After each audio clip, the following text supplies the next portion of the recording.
Assalamualaikum warahmatullahi wabarakatuh. Saya Putri Regina Andriani dengan NIM 250 201 020 563. Di sini saya akan mempresentasikan tentang 10 type of innovation Dublin, studi kasus Tesla.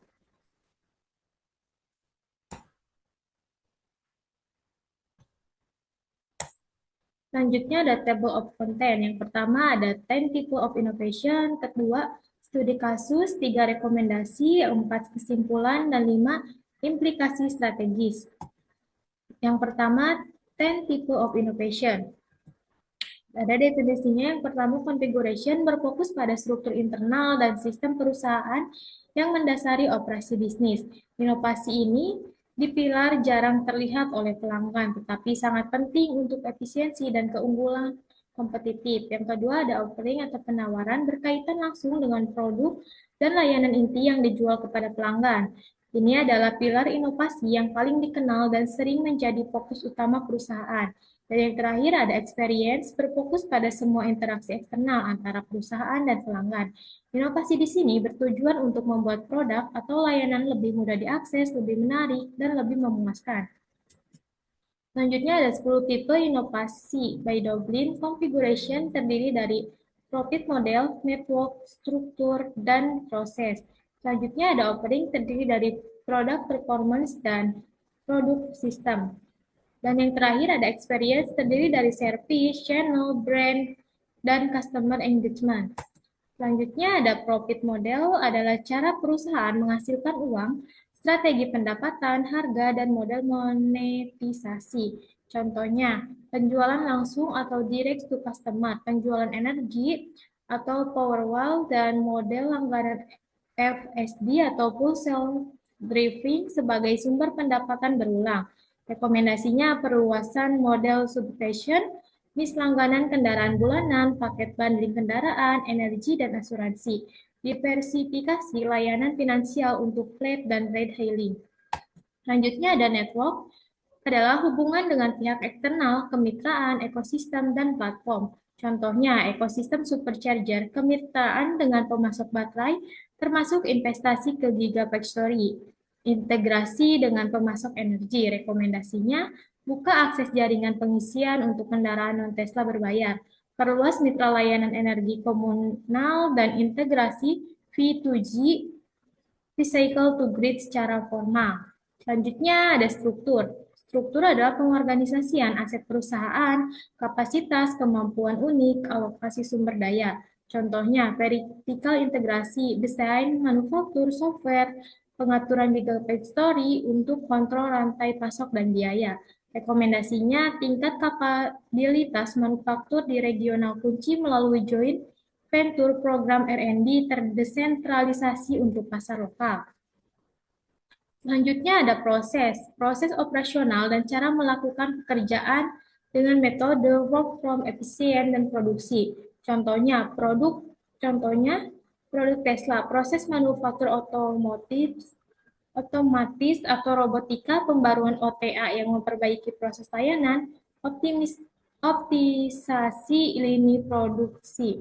Rekomendasinya teruskan investasi otomasi dan fleksibel manufacturing, adopsi praktik manufaktur berkelanjutan untuk efisiensi energi dan biaya. Selanjutnya ada produk performance, fitur dan fungsi produk utama yang membedakan penawarannya. Contohnya performa baterai, jangkauan, akselerasi, model S-Flight, teknologi autopilot atau FSD, dan integrasi perangkat lunak. Rekomendasinya tingkatkan interoperabilitas baterai dan modularitas, transparansi benchmark, performa, dan sertifikasi independen. Yang selanjutnya ada produk sistem. Adalah bagaimana produk saling melengkapi mulai dari platform dan ekosistem produk. Contohnya, integrasi kendaraan dengan Powerwall, solar roof, dan layanan energi, ekosistem energi transportasi. Rekomendasi perkuat paket cross-sell global, bundle physical home, energy charging, API terbuka untuk kemitraan clean energy. Selanjutnya ada servis, pelayanan yang menyertai produk, purna jual, pemeliharaan, dan layanan tambahan. Contohnya mobil servis OTA update yang memperbaiki fitur tanpa ke bengkel, program perawatan jarak jauh. Rekomendasi perluas jaringan service center di pasar berkembang. Layanan perawatan premium, layanan fleet management untuk pelanggan corporate.